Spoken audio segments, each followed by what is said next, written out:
Okay, Shavua Tov. Hi. Hi. So since tonight is Motzei Shabbos, we're going to say a Baal Shem Tov story because there is an Indian to tell Baal Shem Tov stories on Motzei Shabbos. So Baal Shem Tov was very well known for doing many miracles and helping many Jews and being able to travel very, very fast. He had what's called Kfitzat Haderech, same way as Eliezer, Avram Avinu's servant, had Kfitzat Haderech. And this story is a Melaveh Malka story, is a Motzei Shabbos story, that's all about how he was able to have Kfitzat Haderech. So, the Baal Shem Tov had a very big tzaddik. Chassid was a very big tzaddik. His name was Reb Zev Kitzis. And he had many chassidim whose job was to teach little children Torah, and they would travel to all little townlets all around Mizrich and teach children Torah and begin the whole process of making sure that every single Jewish child got a proper Jewish education. And the Baal Shem Tov would fundraise and would get the money to pay these melamdim, these rebbeim, every week. Friday they would come to Mezrich, they would receive the money for the whole week. And one week, Reb Zev Kitzis is waiting along with all the melamdim, and everybody gets paid, but the Baal Shem Tov has no envelope for him. And Reb Zev is very surprised, but doesn't say anything. He goes home, and his wife tells him, "No, where's the money?" And he says, "I don't know. I guess the Baal Shem Tov must have run out. He paid everyone, didn't pay me. Maybe he didn't have. I'm sorry." Things are very difficult, but they somehow managed that week.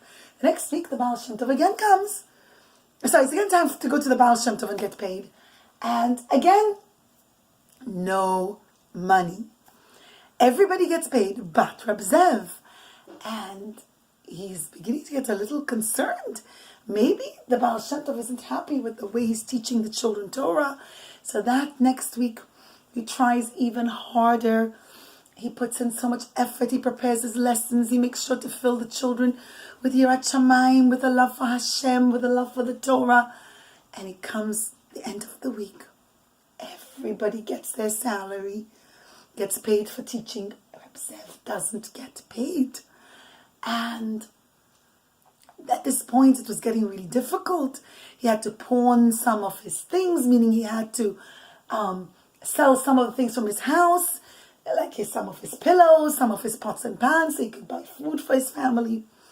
The fourth week, again, he comes back to his wife, and he says, "I don't know, the Baal Shem Tov didn't pay me." She said, "That's it. After Shabbos, you're going to go and discuss it with the Baal Shem Tov and ask him, why is it that he didn't get, everybody got paid, but he didn't get paid?" And when he asks the Baal Shem Tov about it, the Baal Shem Tov tells him, "Reb Zev, I want you to become a diamond merchant. I don't want you to be a melamed anymore." And Reb Zev is crestfallen. He's so sad. He thinks, "Oy vey, what did I do wrong that the Baal Shem Tov doesn't want me to give me the schos of teaching Jewish children Torah?" But if that's what the Baal Shem Tov says to do, that's what he'll do. And somehow or other, he gets the money together to buy a ticket to get on a ship to travel to the far countries like India and go and become a diamond merchant. And he travels on the ship, and the ship makes a stop on a deserted island. And the ship captain tells everyone, "We have a couple hours. You can stretch your legs out." And Esirana, you want to lie down though, sweetheart? You good? Yeah. Okay, good. He says you could stretch your legs out and, replenish with some of the fruits from the island and then come back on the ship. And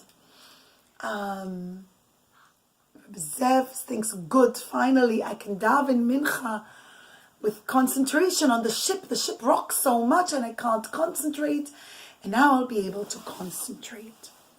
And he goes in a corner, finds somewhere near some rocks, And he takes out his little siddur, and Reb Zev is davening to the Eibishter with such kavana, asking Hashem to guide him and to give him some, you want to say hello?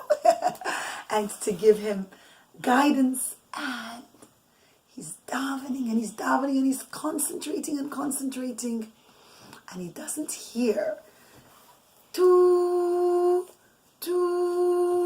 the ship squall to tell everyone, come back on the ship.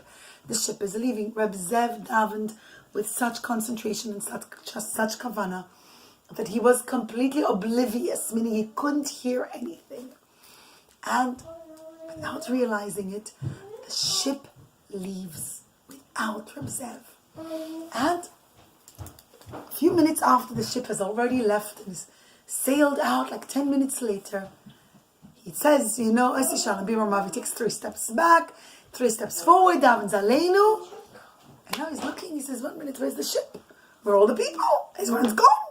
And he looks around and he looks out to far out into the sea, and he's horrified because the ship's gone. And he runs to the shore and he starts to scream and wave his hands and say, hey, come back, I'm here. You left without me. He goes, hello! But the ship doesn't hear him, they're far out at sea, and he can't hear, come sit on mommy, darling. And they can't hear him. Shtani, come to mommy, darling. Mommy, start finishing the story. And Reb Zev realizes that he's trapped on this desert island, all alone. And he thinks, well, I better find some shelter. Let me see if there's any inhabitants on the island. Maybe there's some people who live here. I'll find a little house or something, maybe a hut. I don't know, maybe it's a native, somebody. And he says, I better get going before it gets dark. And he starts to find a little path, and he thinks, oh wow, this path looks like it's like a walkway. Maybe it's not a completely deserted island. And as he walks, to his delight, he sees a clearing. You don't have to touch it, darling. He sees a clearing. And in the clearing, it needs us. You like to say hello to Shtani. Okay, but I think Mommy is recording the story to share the story with other Kinderlach. So Shtani, come, you can sit on Mommy, okay? And it's okay. Never mind, they just want to listen. Just don't touch anything, okay? So, it's maybe she needs to wash her face. He sees the house is cleared, like there's a whole village, and he is so delighted. Baruch Hashem, thank you, Eibishter. Thank you, Hashem, for saving me. There are people on this island. He was scared, like maybe there's wild animals there. But if people are living there, it's a safe island. And he runs to the island, and it's like an eerie to the village. He runs to the village, and it's very eerie because it's very quiet. And he wonders, where are all the people? And as he approaches the village, he becomes even happier. Baruch Hashem, there's a shul. He could see there's a shul, and he looks on the door. There's a big visible mezuzah. He's so happy. He runs into the shul, and the shul is a bit of a mess, but there's no people. Everything's been left a little bit like a sticky mess. I don't know, but he doesn't know where anybody is. He figures, okay, maybe people are home. And he knocks from one door to the next. And he's mesmerized because every house has a mezuzah. This is a Jewish village. Where are all the people? Nobody's there. And he calculates and figures out, you know what? They must have gone out to the mountains or something to collect food. I'm sure they'll come back by nightfall. And the doors are unlocked to all these houses. And he taps on the door, and he goes into one of the houses. He's starving, hungry, and he finds some food over there, and he figures the people won't mind. He's going to eat a little bit, or maybe find some fruits on the trees, I don't know. And somehow he makes a day. He figures he'll pay them when they come back. But a couple of days pass and they're not there. He says, wow, they must have really gone on some sort of expedition on going to collect food. Nobody's here. Friday morning comes and he's so sleepy. Before he even wakes up, suddenly there's hustle and bustle. People are running. People are coming in. He says, oh, thank God the villagers came back. And he tries to stop and tell the people, I'm sorry, I'm so sorry. I slept in your house. I used your food and whatever. And they're like, no problem, don't worry. And he wants to ask them where they've been, but no one says anything. But everyone's getting ready for Shabbos. And he sees that these people are very Yerush Shemaimdik. Dressed a little funny because they were dressed like they were from 1,000 years ago. But figured out here in this far out island, there isn't regular modern clothing. The story took place 350 years ago about. And it's okay, study not too close. Not so close. Do you want to sit on mommy's lap? Can I hold you? No. So it's okay, not to worry. People just need to hear my voice. They don't have to. Don't worry about it. So they also should you look up some books? Should I get you some books? No? Okay. It's over there. You want to bring a couple books down? I want this one, the challah one. Okay, this one. Wait a second. Go get your book. On the challah. Okay, but mommy can't read it now. Now we're telling you a story. Sorry for all the interruptions, guys. Okay. So Shabbos comes, and it's an incredible Shabbos. The people are all very Yerush Shemaimdik. You could tell these are people who love Hashem, who love the Torah, and they're keeping Shabbos carefully. And you could tell all the food is very kosher. They keep the meat and milk separate. And the rabbi is so holy, and the rabbi starts to teach Torah. He says Divrei Torah, and this Chassid is blown away. In all his life and all his years with the Baal Shem Tov, never did he hear such incredible Divrei Torah. These words were straight out of Gan Eden. He never heard such deep meanings of Torah. It like opened his mind, and he could tell that these people were very, very holy, very great tzaddikim. And the Baal Shem Tov, not the Baal Shem Tov, Reb Zev Kfitzat is delighted. And the whole Shabbos, he wants to ask them where they've been, but he figures you don't talk on Shabbos Divrei Chol, things that are during the week. After Shabbos, he'll ask them, and he'll ask them when is the next ship coming, whatever. And there is Leil Shabbos, Shabbos morning, Shalosh Shudas means Sudash Lishit, and it goes right into Havdalah. Yes, it comes right into Havdalah. And the rabbi stands to make Havdalah. Somebody lights the candles, like tonight is Motzei Shabbos, that he made Havdalah. And they have the besamim, the candles, and he says, Esty, don't do that because it's interrupting them. And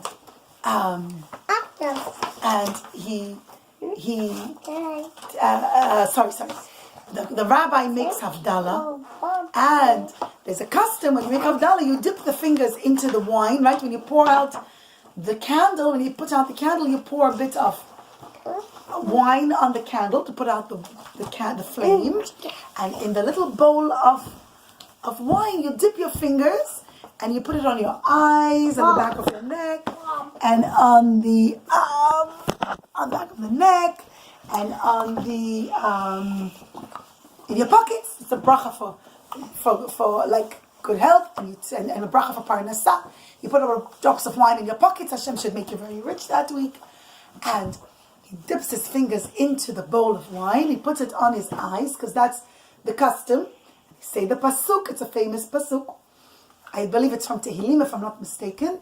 I put it in fingers and go mitzvat Hashem bara me'irat einayim, which means the mitzvah of Hashem. Hashem created. It gives light to your eyes, meaning it brings like light in your life. And he goes mitzvat Hashem bara me'irat einayim, and he opens his eyes, and everyone's gone. There's nobody there. Where did everybody go? How did they all run out so quickly? He runs out of the shul to look for people. Where is everyone? Nobody's there. He runs from one house to the next. Nobody's there. Everyone's gone. And he's completely shocked. What happened? Did I dream them up? Maybe they weren't really here? Am I going like hallucinating? And Mommy, what's her name? His name was Reb Zev Kitzis. And he says, I am not. Here's the bowl of wine. Here's the havdah. Here's the food left over from Suda Shlishit. Here's the house I was staying in, the food I ate. All the people's clothing that were there. And he goes, whoa, this is creepy. I don't understand. Where did everybody go? Maybe I fell asleep and they ran out to go on their expedition again. Either way, he's walking around the village the whole week. Nobody's there. He starts to go out, further out from the village to see if they've gone up the mountains to collect food. And he checks out different parts. He can't find anyone. Friday morning, before he even has a chance to open his eyes, the whole village is hustling and bustling. The place is alive and running. People are getting ready for Shabbos. Fish and chicken and cooking and cleaning and sorting out the mess they left the last Shabbat. And he goes, whoa, where did you guys go? No one's paying attention to him. No one's answering him. And Reb Zev says, this time I better find out from them. Well, how did they do that? Where did they go? And the whole Shabbos is an incredible Shabbos again. The people are so holy and so such Halakha people, such holy people. And their Torah was Torah that was incredible Torah. This sounded like the kind of Torah we'd learn in Olam Haba when Mashiach comes. Literally words out of Gan Eden. And he keeps asking them, where were you? Where were you? Why weren't you here? But no one's answering him. And they're all inviting him and welcoming him. But no one's answering him. Again comes Melaveh Malka, might say Shabbos. He goes, okay, this time, I'm going to now Shabbos, they didn't want to talk about it. But once Shabbos finishes, I'll ask them. And he puts the fingers into the bowl of wine, and a few drops of wine on his fingers, and he goes, Mitzvot Hashem bara, me'irat einayim. And he opens his eyes, and everyone's gone. They just vanished into thin air. And he goes,